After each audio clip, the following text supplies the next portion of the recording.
2 ശമൂവേലിന്റെ പുസ്തകം 11-ാം അധ്യായം. പിറ്റേ ആണ്ടിൽ രാജാക്കന്മാർ യുദ്ധത്തിന് പുറപ്പെടും കാലം ദാവീദ് യോവാബിനെയും അവനോടുകൂടെ തന്റെ ചേവകരെയും എല്ലാ ഇസ്രായേലിനെയും അയച്ചു. അവർ അമ്മോന്യദേശം ശൂന്യമാക്കി രബ്ബ പട്ടണം നിരോധിച്ചു.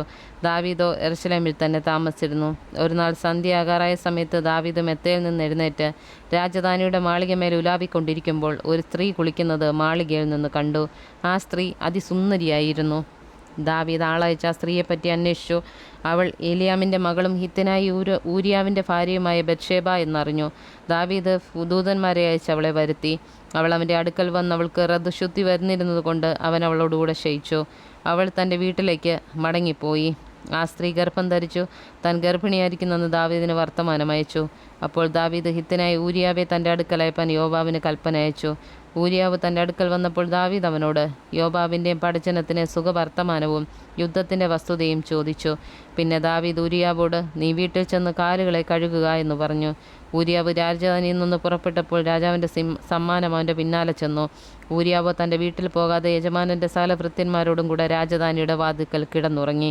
ഊരിയാവ് വീട്ടിൽ പോയില്ല എന്നറിഞ്ഞപ്പോൾ ദാവീദ് ഊരിയാവിനോട്, നീ യാത്രയിൽ നിന്ന് വന്നവനല്ലയോ, നിന്റെ വീട്ടിൽ പോകാതെ ഇരുന്നതെന്തെന്ന് ചോദിച്ചു. ഊരിയാവ് ദാവീദിനോട്, പെട്ടകവും ഇസ്രായേലും യഹൂദയും കൂടാരങ്ങളിൽ വസിക്കുന്നു.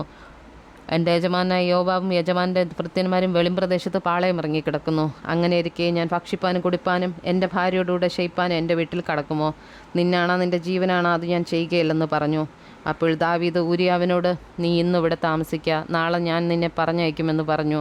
അങ്ങനെ ഊരിയാവ് അന്നും യെരൂശലേമിൽ താമസിച്ചു. പിറ്റേന്നാൾ ദാവീദ് അവനെ വിളിച്ചു.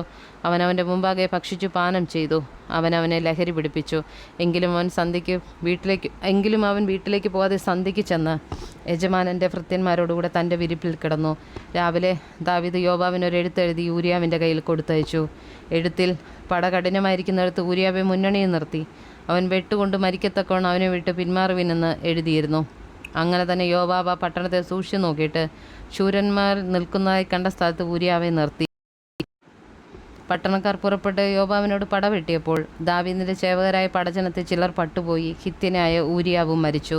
പിന്നെ യോവാബ് ആ യുദ്ധവർത്തമാനമൊക്കെയും ദാവീദിനോട് അറിയിപ്പാൻ ആളയച്ചു. അവൻ ദൂതനോട് കൽപ്പിച്ചതെന്തെന്നാൽ, നീ യുദ്ധവർത്തമാനമൊക്കെയും രാജാവിനോട് പറഞ്ഞു തീരുമ്പോൾ രാജാവിൻ്റെ കോപം ജ്വലിച്ച്, നിങ്ങൾ പട്ടണത്തോട് ഇത്ര അടുത്തിയെന്ന് പടവെട്ടിയതെന്ത്? മതിലിന്മേൽ നിന്നവർ എയ്യുമെന്ന് നിങ്ങൾക്ക് അറിഞ്ഞുകൂടെയോ?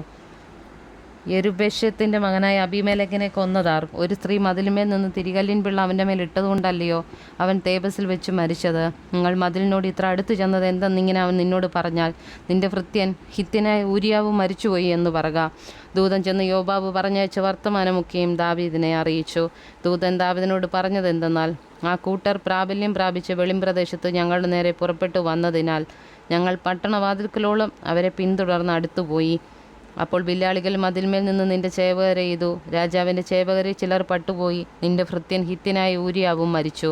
അതിന് ദാവീദ് ദൂതനോട്, ഈ കാര്യത്തിൽ വ്യസനം തോന്നരുത്. വാളങ്ങും ഇങ്ങും നാശം ചെയ്യും. പട്ടണത്തിൻ്റെ നേരെ ശക്തിയോടെ പൊരുത് അതിനെ നശിപ്പിച്ച് കളക എന്ന് നീ യോവാബിനോട് പറഞ്ഞവനെ ധൈര്യപ്പെടുത്തണമെന്ന് കൽപ്പിച്ചു. ഊരിയാവിൻ്റെ ഭാര്യ തൻ്റെ ഭർത്താവ് ഊരിയാവ് മരിച്ചുപോയി എന്ന് കേട്ടപ്പോൾ ഭർത്താവിനെക്കുറിച്ച് വിലപിച്ചു. വിലാപകാലം കഴിഞ്ഞ ശേഷം ദാവീദ് ആളയച്ച് അവളെ അരമനയിൽ വരുത്തി. അവൾ അവൻ്റെ ഭാര്യയായി. അവനൊരു മകനെ പ്രസവിച്ചു. എന്നാൽ ദാവീദ് ചെയ്തത് യഹോവയ്ക്ക് അനിഷ്ടമായിരുന്നു.